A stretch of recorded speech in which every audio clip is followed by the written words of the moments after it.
नमस्कार, इंदौर डायरी में आप सभी का स्वागत है। आपके साथ मैं हूं गिरिराज शर्मा। दोस्तों, इंदौर को मध्य प्रदेश का दिल कहा जाता है और मध्य प्रदेश का ये दिल पूरे भारत में अपनी सांस्कृतिक विरासत के लिए जाना जाता है। धार्मिक आयोजन हो या सांस्कृतिक कार्यक्रम, इंदौर व उसके आसपास के क्षेत्र इसमें हमेशा अपनी अग्रणी भूमिका निभाते हैं। धार्मिक आयोजन की बात से याद आया कि मध्य प्रदेश की तीर्थ नगरी उज्जैन में बाबा महाकाल की सवारी हर साल श्रावण मास में बड़े ही हर्षोल्लास व धूमधाम के साथ निकाली जाती है। लेकिन इस बार की बाबा महाकाल की सवारी की जो बातें हैं वो कई मायनों में अहम है। जैसे बाबा महाकाल की इस वर्ष जो सवारी निकाली जाएगी उसमें पहली बार लाइव कमेंट्री सुनने को मिलेगी। साथ ही जो पुजारी उसमें उपस्थित होंगे वो एक निश्चित संख्या में होंगे। ऐसा इसलिए किया गया है क्योंकि कोरोना की वजह से सोशल डिस्टेंसिंग का पालन करना है। इसीलिए जितने भी श्रद्धालु हैं वो घर पर वीडियो व कमेंट्री के माध्यम से घर पर बैठे बैठे आसानी से बाबा महाकाल की सवारी का दर्शन लाभ ले सकते हैं। तो दोस्तों, चलिए हम और आप भी सोशल डिस्टेंसिंग का पालन करते हुए बाबा महाकाल की सवारी का दर्शन लाभ लेते हैं। तीर्थ नगरी उज्जैन में श्रावण मास के दिनों में तीज त्योहार की बहार आ जाती है। 12 ज्योतिर्लिंगों में से एक महाकाल मंदिर में भस्म आरती के साथ श्रावण मास के पहले सोमवार को भगवान महाकाल की सवारी बड़े ही धूमधाम से निकाली गई। मान्यता है कि सावन में सोमवार को शिव के दर्शन करने से भक्त जो भी मांगते हैं वो फल उनको मिलता है। हर साल महाकाल अपनी नगरी के भ्रमण पर निकलते हैं और प्रजा का हाल जानते हैं।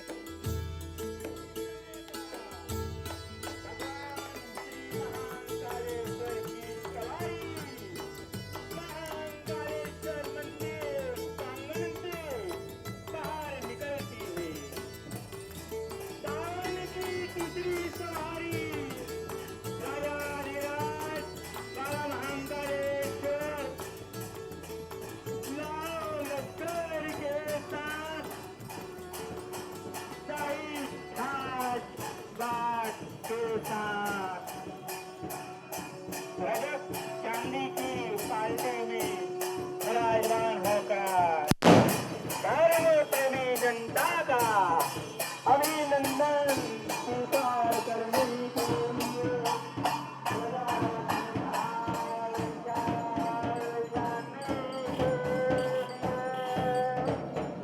प्रजा राज्य से आशीर्वाद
जब सवारी शिप्रा नदी के पास से गुजरती है तो इतना सुंदर दृश्य लगता है कि हर किसी का मन बाबा महाकाल की इस नगरी में प्रसन्न हो जाए।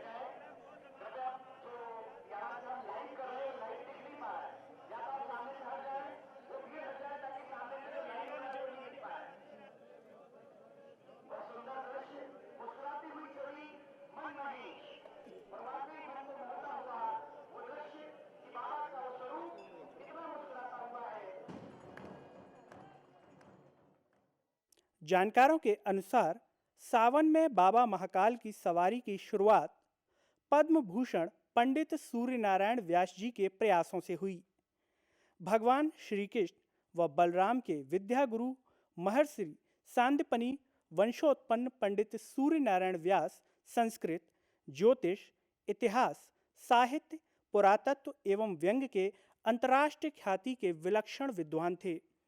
उज्जैन स्थित भारती भवन में बैठकर पद्म भूषण स्वर्गीय पंडित सूर्यनारायण व्यास ने उज्जैन में एक व्यास उक का निर्माण किया था। भारती भवन एक आवास नहीं, इतिहास है। भारत के स्वतंत्रता संग्राम के दिनों में क्रांतिकारियों का रैन बसेरा यहीं था। ओम नमः शंभवाय च मयो भवाय च, नमः शंकराय च महेशकराय च शिवतराय च। भूत भावन बाबा भोलेनाथ की नगरी, कृष्ण सुदामा की मैत्री स्थली, कालिदास की काव्य रचना स्थली, क्षिप्रा के जल के तरंगों से तरंगायित गौरवशाली वैभव और ऐश्वर्य से मंडित महाकुंभ की नगरी, पुराणों की दादी, संस्कृति और साहित्य की परदादी, यह सद्भावना की नगरी, महाकाल की नगरी उज्जैनी है, जहाँ प्रति 12 वर्ष में कुंभ भी लगता है, इसलिए महाकुंभ की नगरी है। कृष्ण स्वयं यहाँ पर 16 कलाओं से जिन्होंने अपने आप को आच्छादित किया, यह उस नगरी को से मैं दूरदर्शन के माध्यम से सभी दर्शकों का हृदय के अंतःस्थल से हार्दिक स्वागत, अभिनंदन, दिली इस्तकबाल, सत श्री अकाल, वणक्कम, खुशामदीद वेलकम करता हूँ। आज श्रावण मास का तृतीय सोमवार है और 300 वर्ष की लगभग परंपरा के पश्चात ऐसा अद्भुत संयोग हुआ है जब इस 300 वर्षों में प्रत्येक सोमवार को बाबा महाकाल की सवारी निकलेगी, जिसमें श्रावण मास की 5 और भादो मास की 2 सवारियाँ, इस प्रकार कुल 7 सवारियाँ हैं। आज तृतीय सवारी है और तृतीय सवारी की इस मधुमय मंगल बेला में इस महाकाल की नगरी, जहाँ पर भस्म आरती से लेकर शयन आरती तक ध्वनि होती है, आनंद होता है और इंद्रधनुषी रूप निखरते हैं बाबा महाकाल के, और राजसी वेशभूषा में बाबा महाकाल पूरे प्रोटोकॉल के साथ, पूरी राजसी परंपराओं के साथ लाल कारपेट पर हरियाली का प्रतीक के रूप में देख रहे हैं, आच्छादित है चौं और बाबा महाकाल स्वयं सद्भावना के प्रतीक के रूप में अपने भक्तों का हाल जानने पहुंचते हैं। आप सभी दर्शक देव जानते हैं कि यह कोरोना काल का संक्रमण काल है और इस काल में सोशल डिस्टेंस का पालन किया जा रहा है, और इस सोशल डिस्टेंस के रूप में महाकाल की सवारी का जो परंपरागत मार्ग है वो प्रथम बार ऐसा हुआ है जो सुरक्षित रूप में निकला है। लेकिन जिला प्रशासन, पुलिस प्रशासन, नगर निगम और सब ने मिलकर, जनप्रतिनिधियों ने मिलकर बाबा महाकाल की सवारी को जन जन तक पहुंचाने के लिए दूरदर्शन, आकाशवाणी और विभिन्न चैनलों के माध्यम से जन जन तक बाबा महाकाल के सुलभ दर्शन पहुंचाए हैं। यह प्रयास स्तुत्य है, नमन के योग्य है, अभिनंदनीय है, वंदनीय है। जैसा कि मैं भक्तों को बताना चाहता हूं कि बाबा महाकाल जिस रूप में निकलते हैं वो अपने आप में अलौकिक होता है। तीनों लोकों के स्वामी त्रिलोकपति बाबा महाकाल भोलेनाथ, जिन्हें औडरदानी कहा जाता है, जिन्हें आशुतोष कहा जाता है, वे परंपरागत रूप से लगभग 300 वर्षों की इस जो परंपरा है, हमारी भारतीय संस्कृति है, उसके पालन के अंतर्गत ये सवारी निकलती है। सबसे आगे कड़ाबीन होते हैं जो धमाकों की आवाज़ से संदेश देते हैं कि बाबा भक्तों का हाल जानने के लिए जनता जनार्दन के बीच आए हैं। उसके बाद शंख ध्वनि करते हुए भक्तगण होते हैं और फिर होता है लाव लश्कर, यानी हमारे सिपाही जो कंधों पर बंदूक लिए हुए बाबा को सलामी देते हैं। यह देशभक्ति का स्वरूप भी बाबा महाकाल के रूप में प्रचलित होता है और कहा जाता है देशभक्ति ही राम भक्ति है और देश सेवा ही कृष्ण सेवा है, बाबा महाकाल की सेवा है। और ये जो सद्भावना का रूप है, इसके बारे में कहा जाता है कि हम अनेकता में भी तो एक ही हैं। बाबा का जो स्वरूप है बड़ा अद्भुत है। स्वयं वाटर मैनेजमेंट के प्रथम गुरु यदि किसी को कहा गया है तो बाबा महाकाल को कहा गया है, जिन्होंने मस्तक पर गंगा को धारण किया है, सिर पर गंगा, यानी हम जल की बूंदों को बचाएं। और पर्यावरण के रूप में बाबा महाकाल जिस प्रकार भभूत लगाकर श्रृंगार करते हैं, कानों में बिच्छुओं की माला होती है, सर्प को लपेटे हुए होते हैं, मृग छाल को वे लपेटे होते हैं और पूरे शरीर पर भस्म, अर्थात ये हमारे मानव की प्रक्रिया का संदेश भी देती है। गूंजे गगन में, बहके पवन में, हर एक मन में सद्भावना सद्भावना सद्भावना। तो ये आज जो दिन है वो हरियाली अमावस के रूप में है। यह भी कई वर्षों के बाद हरियाली अमावस के रूप में, वो भी सोमवार के दिन, यह आना अपने आप में एक प्रकृति का प्रमुख संयोग है। और इस संयोग को बाबा ने जो संदेश दिया है, वो इस धरती पर जो कोरोना संक्रमण काल हुआ है, जिस प्रकार हमने पर्यावरण को प्रदूषित किया है, हमने जल को नहीं बचाया है, इसी रूप में यह कोरोना आया है। और कोरोना भी इस सोशल डिस्टेंस के साथ हमको एक धनात्मक संदेश भी देता है कि हम हमारे घर परिवार के साथ हमारी संस्कृति और परंपराओं को निर्वहन करें, हमारे बच्चों को, युवा तरुणाई को हम संस्कृति से संगारित करें, संस्कारों से उनको रोपें, तभी हमारा भारत देश विश्व गुरु के रूप में स्थापित होगा। सिंधिया वंशजों के सौजन्य से महाराष्ट्रियन पंचांग के अनुसार पहले 2 या 3 सवारी ही निकलती थी। एक बार उज्जैन के प्रकांड ज्योतिषाचार्य पद्म भूषण स्वर्गीय पंडित सूर्यनारायण व्यास के निवास पर कुछ विद्वानों के साथ कलेक्टर भी बैठे थे और आपसी विमर्श के बाद तय हुआ कि क्यों ना इस बार सावन के आरंभ से ही सवारी निकाली जाए और तब से बाबा महाकाल की सवारी निकाली गई। इस बार श्रावण मास में 5 बार बाबा महाकाल की सवारी का दर्शन लाभ श्रद्धालु ले सकेंगे। इसके अलावा भादौ मास में भी श्री महाकालेश्वर बाबा की सवारी बड़े ही धूमधाम के साथ निकाली जाती है। देखिए, आज श्रावण का ये तीसरा सोमवार है और महाकाल मंदिर में परंपरागत रूप से श्रावण के हर सोमवार को सवारियां निकलती है। आज हमारी तीसरी सवारी निकलेगी। आमतौर पर इन सवारियों में लाखों श्रद्धालु उपस्थित होते हैं, किंतु इस बार कोरोना की महामारी को देखते हुए हमने आम श्रद्धालुओं से रिक्वेस्ट किया कि वो अपने घरों पर ही इस बार दर्शन करें इस सवारी के। और जो हमारा पुराना एक रास्ता था परंपरागत रूप से, उसको भी हमने परिवर्तित किया है और एक नए रास्ते से हम लेकर जा रहे हैं इस पालकी को, सवारी को। रामघाट जाते हैं।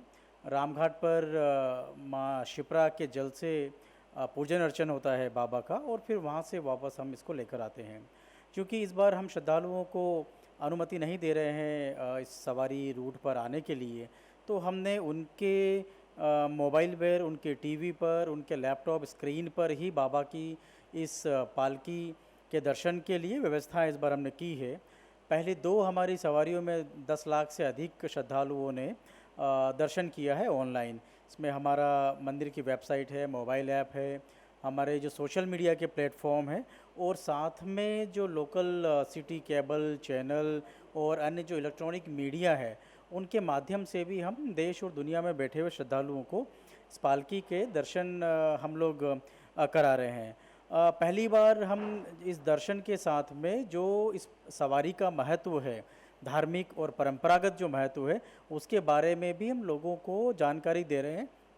और इसके लिए हमारे जो विद्वान एंकर हैं 4 या 5, वो लगातार लोगों को इस पल पल की जानकारी के साथ में लोगों को अपडेट भी करा रहे हैं। श्रद्धालु का जो प्रवेश है यहाँ पर, वो हम मोबाइल ऐप के ज़रिए और हमारा जो टोल फ्री नंबर है उसके ज़रिए एक दिन पहले बुकिंग के आधार पर ही कर रहे हैं।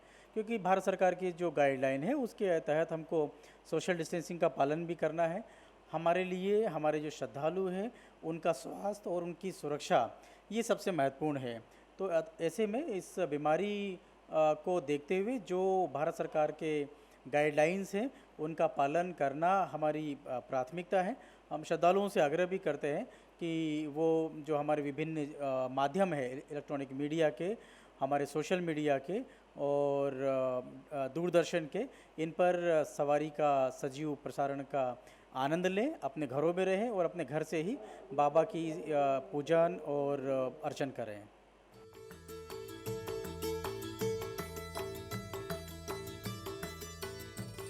बाबा महाकाल भी इस सवारी में अपने भक्तों की आनंदमयी भक्ति देखकर उनकी हर मनोकामना पूर्ण करते हैं। जय महाकाल।